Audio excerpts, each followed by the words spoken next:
Dopredu by som sa vám chcel ospravedlniť za kameramana, pretože viac ako polovicu unboxingu video točil na výšku. A zistil som to až neskôr, keď som si potom pozrel záznam videa. A nezabudnite potom video dopozerať až do konca, pretože na konci videa vás čaká krátky gameplay s tvojim štvorkou.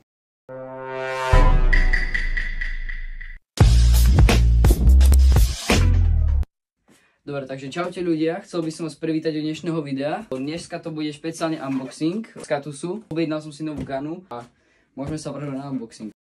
Ešte jednu vec by som sa chcel ospravedlniť, že počas toho unboxingu som proste ticho, pretože som bol fest naradovaný, už som sa tešil, keď to proste otvorím. A ku koncu toho unboxingu vám k tomu poviem viacej, zároveň ako sa mi s tým hralo, ako čo funguje. Tam vám poviem, čo vám môžem odporučiť, s čím som ako spokojný a tak. Počkaj, sa to otvorí. Kámo, prosím, že som to neotvoril, ja som nevidel, som to otvoril opačne. Dobre, tak už tu môžete vidieť guličky. Skúsil som teraz tie nové Delta Armory Diamond Grady. No, rád by som vám aj niečo k tým guličkám povedal, kebyže ich pred začiatkom akcie nerozsypem na zem celé. Samozrejme zásobníky, nie som chýbať, pretože ja medzi guľami nešetrím. Beral som Delta Armory tie D-Magy. To sú potom vlastne gule do AEPčka, do elektrické pištole, klasické Delty. 23. Myslím, že to bude väčšie. Dobre, toto je tá nabíjačka od Delta Armory. Potom si to samozrejme otvoríme. A teraz tu máme to najhlavnejšie. Ale som to dal opačne. Ale to si necháme už nakoniec. To tu len nechám.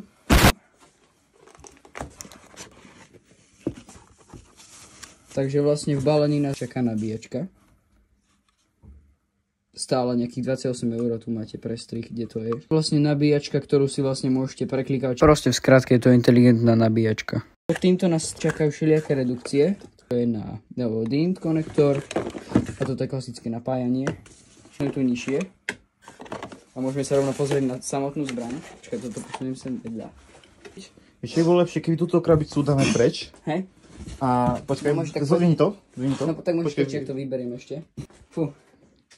Bojím sa. Dobre, okej. Toto môžeme položiť sem dozadu. Toto pekne sa schová. To keby nám vlastne ešte posiahlo. Takže máme tu manuál. Vyzerá byť batéria. To si môžeme položiť inde. Tu som si ešte k tomu zabudol, som si objednal Gorilla Optics kolimátor. Unboxím samozrejme ešte ten.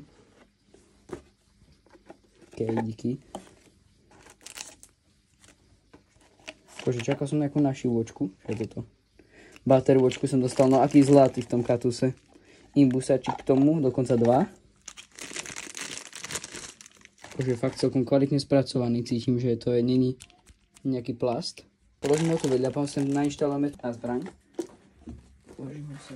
No, tu máme tú lipobatériu, samozrejme ako objednal som si plničku, pretože vždycky, keď ju požičam kamarátom, tak sa mi skoro vôbec ani nevráti, čiže tak. Tu mám ešte jeden zásobník, čo som mal hodený tu, čiže to prihodím k tým ďalším sem. Čiže bral som 3 zásobníky a toto je defaultne hodený k zbrani. No a tu máme gunu, pekne fullkou. Je to vlastne tá krátka Eagle verzia, tá CQB-čková a je to alfa fullkou.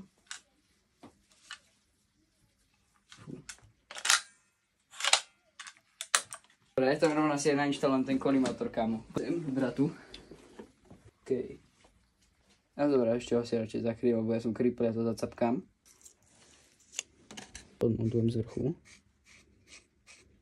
Mám však takto. Dúfam. Môžem položiť mobil na chvíľu, chcem si ho chytiť. Počkaj, potom ti dám chytiť. Tu ganu chceš, čo? Ty chceš chytiť ganu, čo? Tu si môžem nastavať, čo chcem, že či toto, srandy, krížik a bodka. Ja to budem si používať klasické na bodke. Počkaj, nezaostri to asi ani. Nevadí, to je jedno. Dobre, ho vypnem, lebo nech sa mi to cumalo baterku. Dobre, ja to vložím sem. Počkaj, tým imbusakom to tam nainštalujem rovno. Jo, posadiť cca sem. Ešte ho treba povoliť.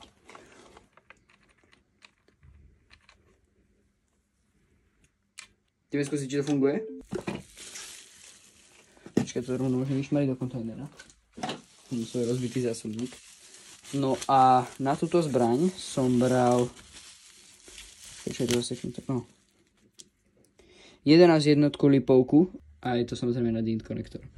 A mala by byť nabitá ešte. Teraz pekne zapípa...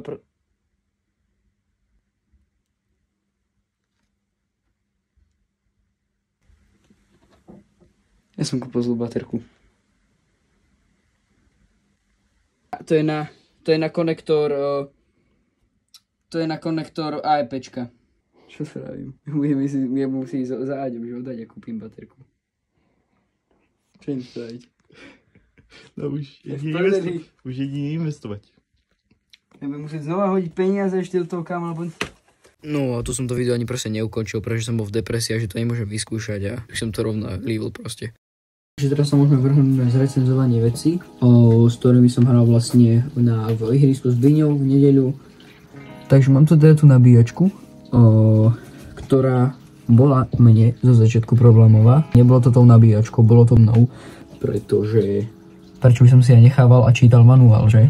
Proste nastala chyba v tom, to pichol vlastne nabíjať aj s touto baterkou od značky Pirate Arms, je to 11 jednotka lipovka a pichol som to len týmto konektorom, ktorý vlastne slúži len kvôli tomu, aby fungovali všetky tie funkcie tej inteligentnej nabíjačky, aby proste tá nabíjačka vedela, koľko má tá baterka článkov.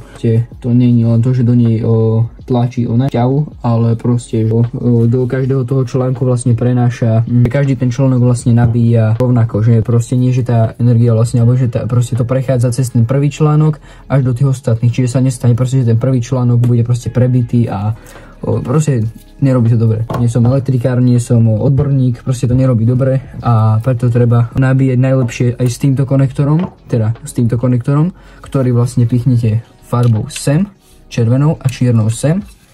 To pichnete sem, akože nabíjačku tam napichnete, samozrejme to budete mať v elektríne sem a k tomu vlastne pichnete do toho rovno aj tento konektor kvôli tým funkciám.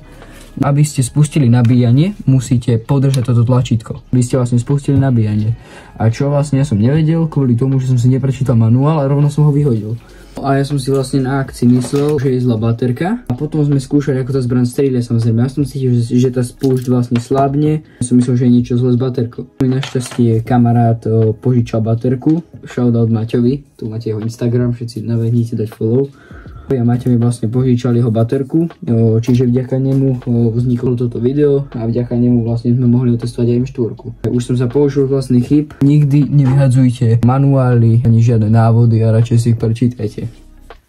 Môžeme sa teda vrhnúť k zbrani. Je to celkou, je vlastne pre-cooking nadstavený na procesorovke. Nie je tam baterka, nie je tam ani zásobník, komora je prázdna. Zbraň mám vlastne nadstavenú, tak spúšť sa skoro vôbec nehýbe. Proste tu sa môžete spúšť imbusakom nadstaviť. Vlastne na procesorovke nadstavenú vidlivosť spúšť úplne na jednotke, čiže 20% vlastne stlačím tú spúšť, až zbraň proste strieľa. Nadstavený, že pre-cooking. Trigger proste, že aha, pozri, jak sa hýbe. Proste.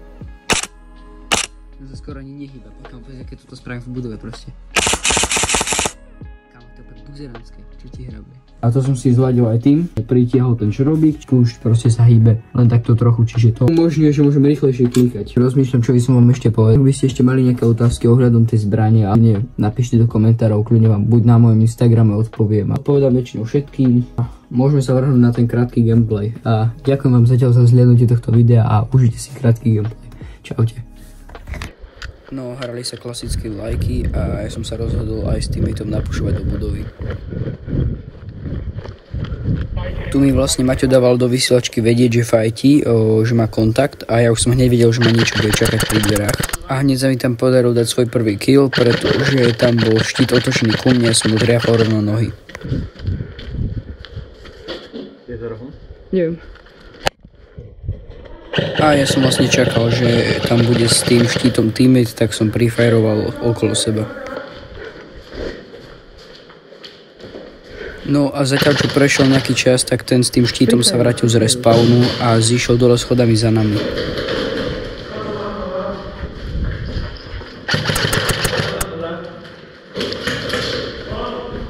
Tu som vlastne hneď, ako som vošiel do tých dverí, tak som začal triafať do teammatea, pretože som si ho nevšimol. A keby tam vtedy nestojí teammate, tak by som ho pravdepodobne zabil, ale bol to trade kill. No tu už sme tam rýchlo nabehli z respawnu, aby nám nikto nestihol obsadiť budovu a vypušovali sme hor na poschodie.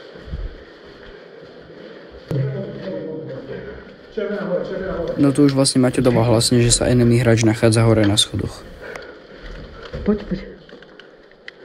No a ja som vlastne začal kropiť na schody, aby môj tým mohol prebehnúť, aby ho nikto nevyčakal na schodoch.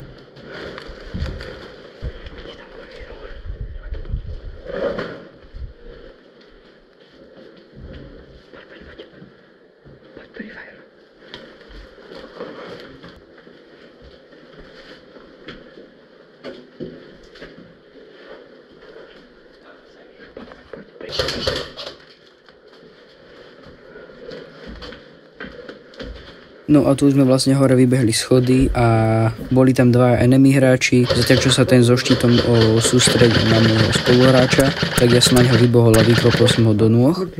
A hneď na to spoza prekažky trčala hlava aj druhému, tak som mu trošičku viacej naklikal do hlavy. No a to je vlastne dôvod, prečo som sa vtedy ospravedlňoval. Som najbol do hlavy.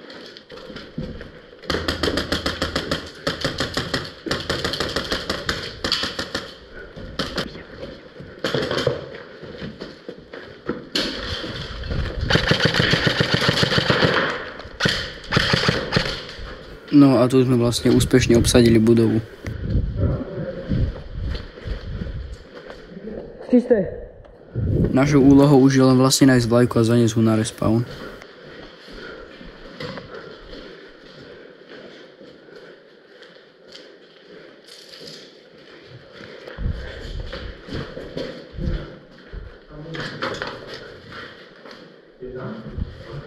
No a tu som vlastne našiel vlajku, zobral som nohy na ramena a bežal som s ňou na respawn.